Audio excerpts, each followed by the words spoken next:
Welcome to SS exam Guruji channel. बच्चों, आज हम लेकर आए हैं आपके लिए एक बहुत ही खास टॉपिक कक्षा 12 की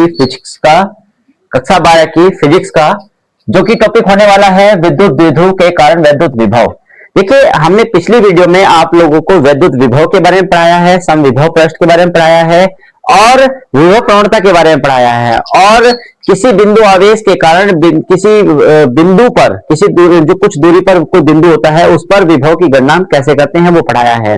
अब यहाँ पर हम बात करने वाले हैं वैद्युत द्विध्रुव के कारण वैद्युत विभव।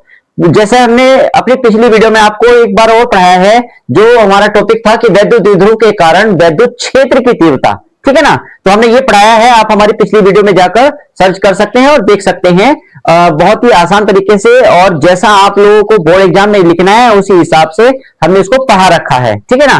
तो आइए, अब हमारा टॉपिक होने वाला है यहाँ पर वैद्युत द्विध्रुव के कारण वैद्युत विभव। देखिए, वैद्युत द्विध्रुव के कारण वैद्युत विभव लगभग 3 स्थितियों में होता है, जैसे कि नंबर 1 अक्षीय स्थिति, नंबर 2 निरक्षीय स्थिति और नंबर 3 इनमें से किसी भी स्थिति में। और जो तीसरा है, इससे आप 2 स्थितियां आराम से निकाल सकते हैं, लेकिन आपको जो एग्जाम में आता है वो बहुत ही इंपॉर्टेंट टॉपिक वो ये है कि अक्षीय स्थिति और निरक्षीय स्थिति। ज्यादातर एग्जाम में जो पूछा जाता है वो निरक्षीय स्थिति पूछा जाता है और कभी कभी आपको अक्षीय स्थिति भी पूछ ली जाती है। तो ठीक है, होने वाला अब हम यहाँ पर आपको सारा कुछ समझाएंगे इसमें, और बने रहिए हमारे चैनल के साथ एसएस एग्जाम गुरुजी।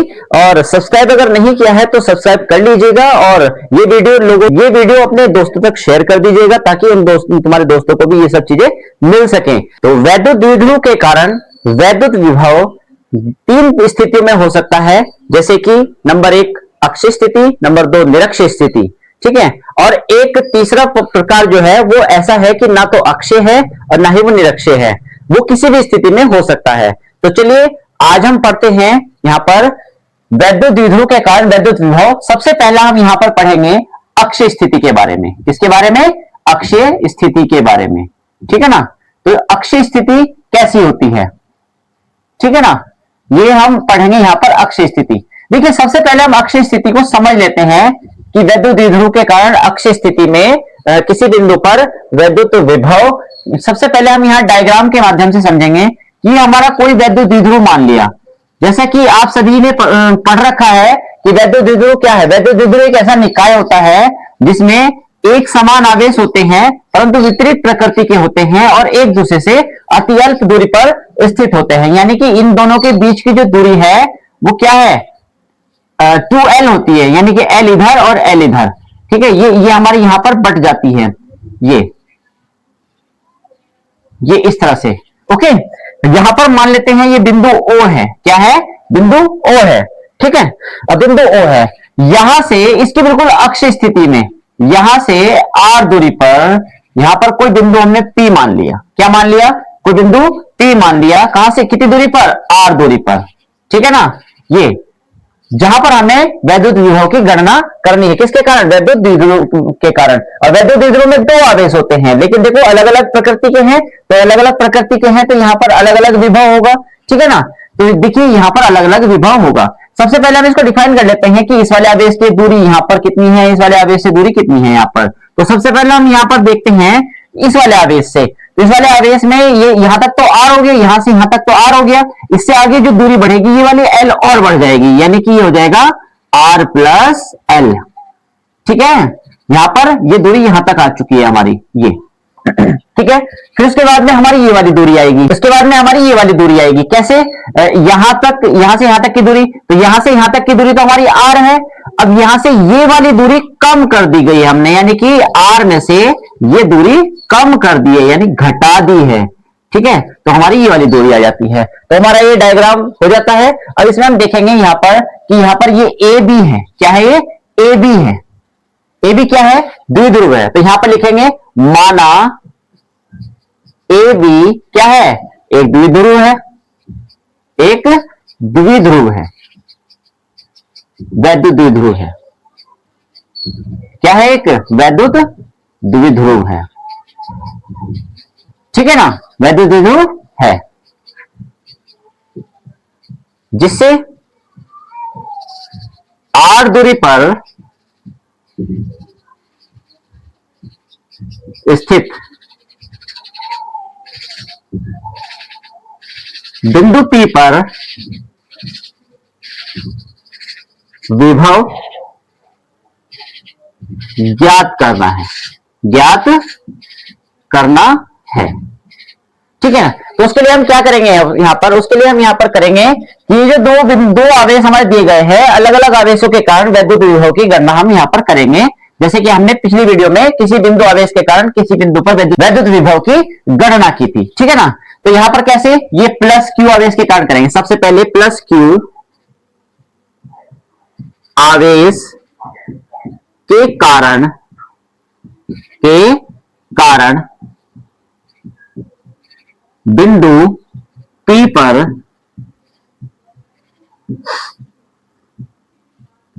विभव, ये हो जाएगा हमारा V1। क्या हो जाएगा, V1 1/4 pi epsilon naught into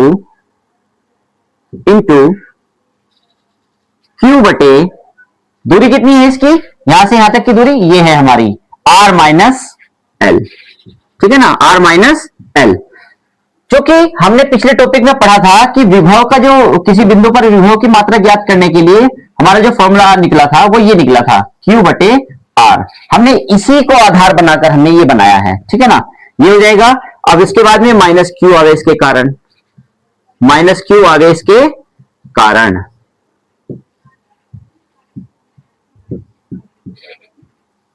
बिंदु P पर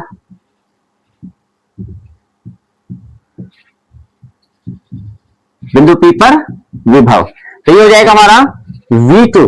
क्या हो जाएगा, V2 बराबर 1/4 पाई एप्सिलॉन नॉट इंटू, अब ये माइनस का आवेश है तो इसलिए ये माइनस का Q आएगा यहां पर। ऐसा क्यों आया है, ठीक, ऐसा इसलिए आया है क्योंकि वैद्युत विभव हमारी एक अदिश राशि है, इसमें दिशा का कहीं भी जिक्र नहीं होता है। वो वैद्युत क्षेत्र था जिसमें दिशा थी और हम उसको प्लस माइनस का हमें कोई मतलब नहीं था उससे, हमें सिर्फ दिशा से मतलब था। यहां पर ये दिशा से कोई मतलब नहीं है यहां पर, क्योंकि ये अदिश राशि है। तो ये V1 हो गया, ये V2 हो गया। अब इन दोनों के कारण ही बिंदु पर परिणामी विभव, यानी कि कुल परिणामी विभव, ठीक है, तो दोनों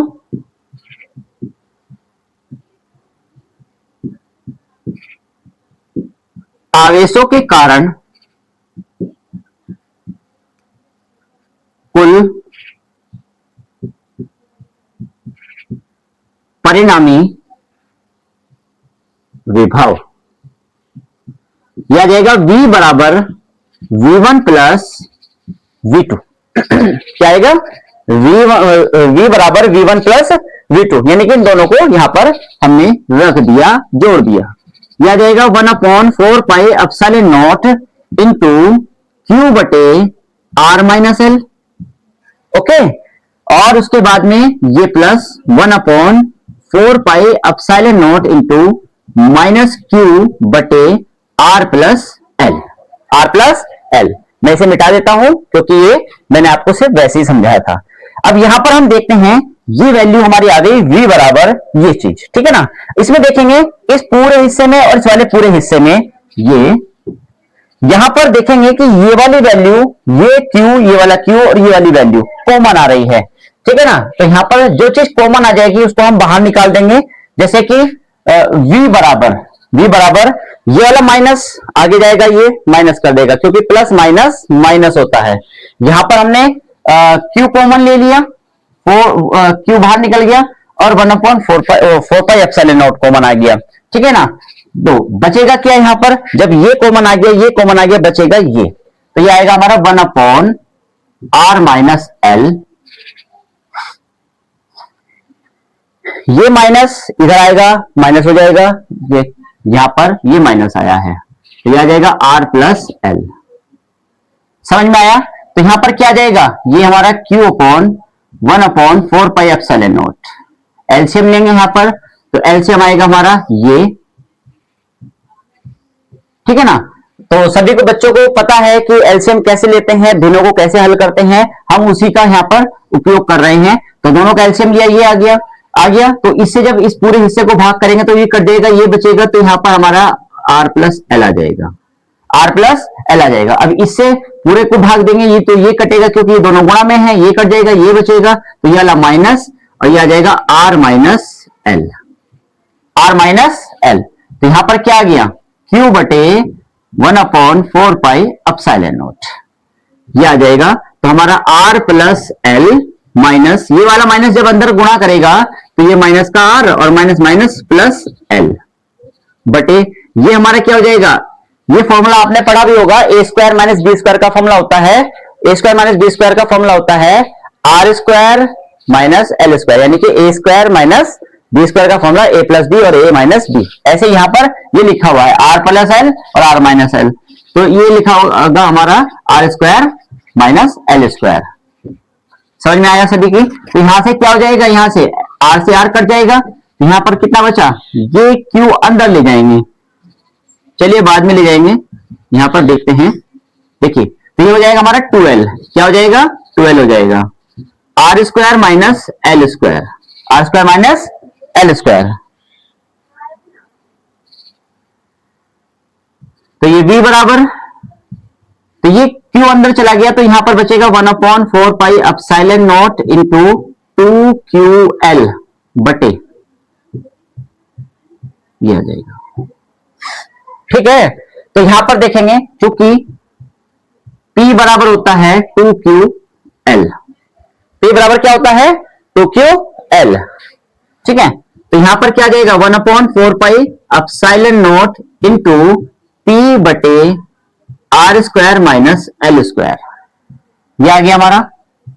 देखिए यहां पर एल स्क्वायर को छोड़ देंगे, अब क्यों छोड़ेंगे, जाहिर सी बात है, ये एल है, ये विद्युत द्विध्रुव है, दोनों आवेशों के बीच की दूरी अति अल्प होती है, मान के चलिए इसकी जो दूरी है वो पॉइंटों में है, किसमें है, पॉइंटों में है। यहां पर मैं यहां छोटा सा हिस्सा बना के बता देता हूं, मान के चलिए कि कोई वैल्यू 0.2 है क्या है 0.2 है, अगर मैं इसका स्क्वायर करूंगा, अगर मैं इसका स्क्वायर करूंगा तो स्क्वायर करने पे क्या आएगा 0.04 आएगा, यानी कि वर्ग करने पर ये और भी छोटी हो गई, और भी छोटी हो गई।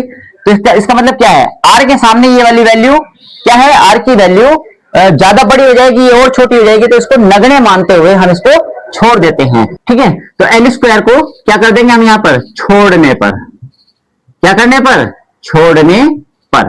तो समझ में आ गया होगा क्यों छोड़ने पर, ठीक है ना। तो यहां पर ये आ जाएगा हमारा वैल्यू v बराबर 1/4 pi epsilon naught into p बटे आर स्क्वायर, ये वाली वैल्यू, ठीक है।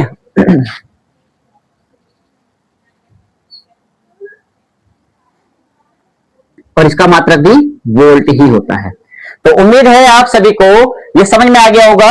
ये एग्जाम में आता है करने के लिए, एग्जाम में सॉल्व करने के लिए आता है बच्चों, तो सभी बच्चे इस चीज को ध्यान से समझेंगे, ठीक है। बहुत आसान टॉपिक है, बहुत ही सिंपल टॉपिक है, इसको आप आराम से आसानी से समझ सकते हैं। इस वीडियो को एक दो बार देखकर आपको ये टॉपिक समझ में आ जाएगा, और फिर खुद से करने की कोशिश करें, क्योंकि चाहे कितने ही एक्सपर्ट टीचर आपको पढ़ा रहे हैं, लेकिन जब तक आप खुद नहीं पढ़ेंगे, खुद आप उसकी प्रैक्टिस नहीं करेंगे, तब तक वो टॉपिक आपके दिमाग में नहीं सेट होगा, ठीक है ना। तो उम्मीद है आप सभी मेहनत से इस टॉपिक को पढ़ेंगे, सभी बच्चे स्क्रीनशॉट लेकर भी इसको अपनी कॉपी में नोट कर सकते हैं, ठीक है। तो बच्चों चलिए शुरू करते हैं अपना अगला टॉपिक, जो कि होने वाला है निरक्षीय स्थिति। मैं बच्चों आपको बताना चाहूंगा कि अक्षीय स्थिति और निरक्षीय स्थिति में ज्यादा भिन्नता नहीं होती है, बस थोड़ा सा चित्र का फर्क होता है और रिजल्ट का फर्क होता है, बस, ठीक है ना। तो मैं तुम्हारे सामने यहाँ पर कौन कौन सी चीजों को मैं चेंज करूंगा, वो चीजें मैं आपको यहाँ पर बताने वाला हूँ। यहाँ पर ये चीजें तो बिल्कुल ही चेंज हो जाएगी, इसलिए मैं इसको सारे को मिटा रहा हूँ, ठीक है ना। तो चलिए चलते हैं हम अपने आगे की प्रोसेस में। तो यहाँ पर ये सब चीजें सेम रहने वाली है, फिर भी चलो जब मिट गया था तो मैं मिटा ही देता हूं, ठीक है। और यहाँ पर कुछ चीजें और रहने वाली है। सबसे पहले हम यहाँ पर चित्र बनाएंगे, इसको बाद में समझेंगे, ठीक है। यहाँ पर निरक्षीय स्थिति लिख देते हैं। हमारा अगला टॉपिक होने वाला है आपका निरक्षीय स्थिति।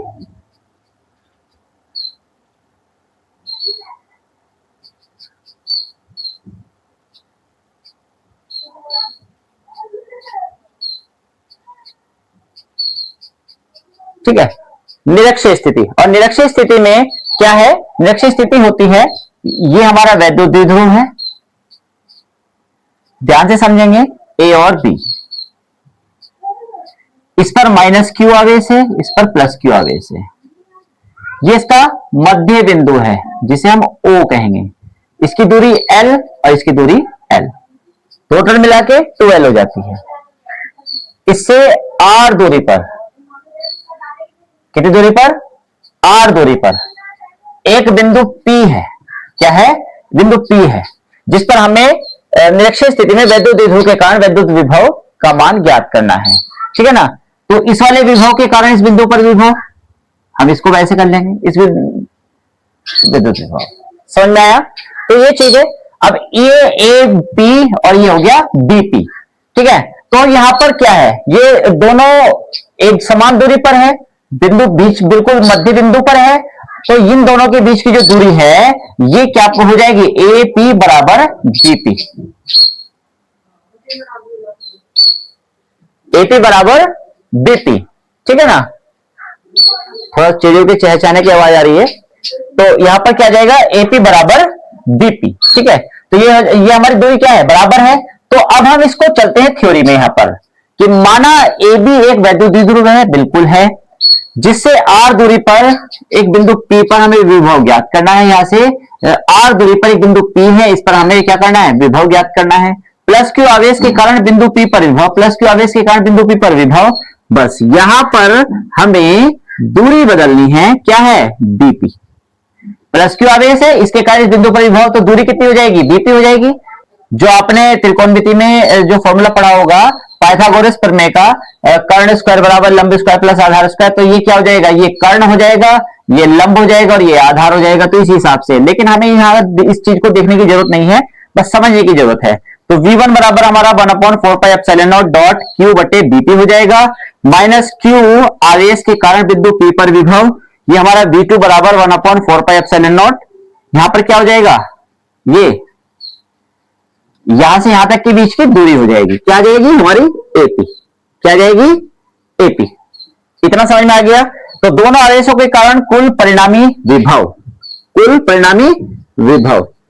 तो देखिए बच्चों, अगर आपने पहला टॉपिक अच्छे से समझ लिया तो आप लोगों को इस थ्योरी में ज्यादा दिक्कत होने वाली नहीं है।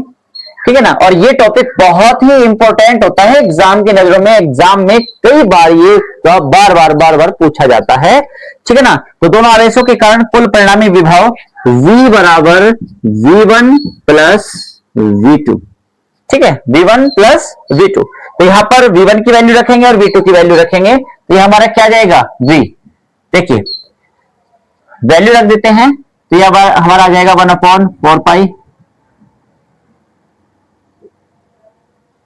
1/4πε0 इंटू Q बटे BP plus 1/4πε0 into minus Q बटे एपी। ये वाला माइनस आगे चला जाएगा,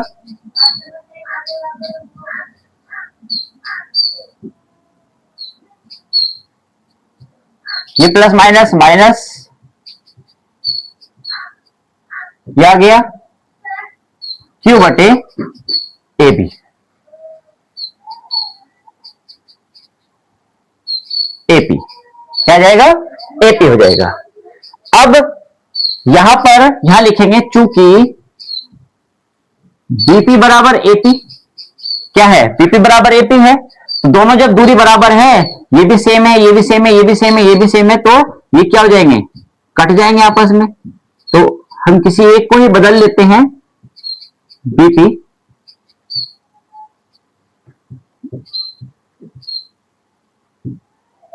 ये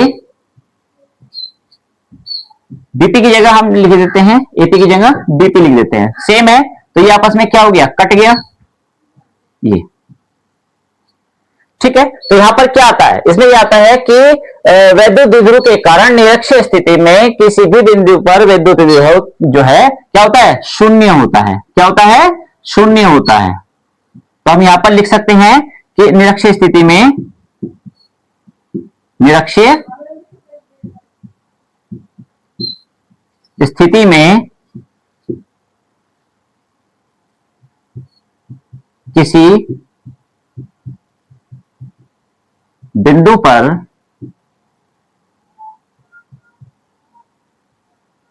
वैद्युत विभव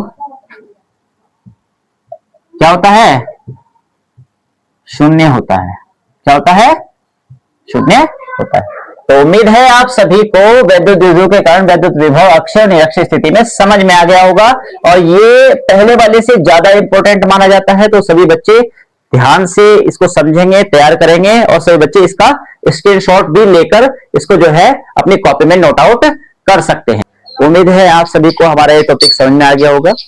तो बच्चों, अगर हमारे चैनल को अभी तक सब्सक्राइब नहीं किया है तो सब्सक्राइब कर लीजिएगा, अपने दोस्तों के पास शेयर कर दीजिएगा, लाइक करना ना भूले, क्योंकि लाइक करने से हमें पता चलता है कि आपने वीडियो को पूरा देखा नहीं देखा है। ठीक है। और मैं एक बात बताना चाहूंगा कि आपको हमारे यहाँ पर ट्यूशन जैसी सुविधा मिलने वाली है। ट्यूशन में कैसे पढ़ाया जाता है, ये सब इसी तरह से ट्यूशन में भी पढ़ाया जाता है। तो बच्चे, सभी बच्चे लगातार हमारी वीडियो के साथ बने रहें और हमारे चैनल को लगातार देखते रहें, विजिट करते रहें। उम्मीद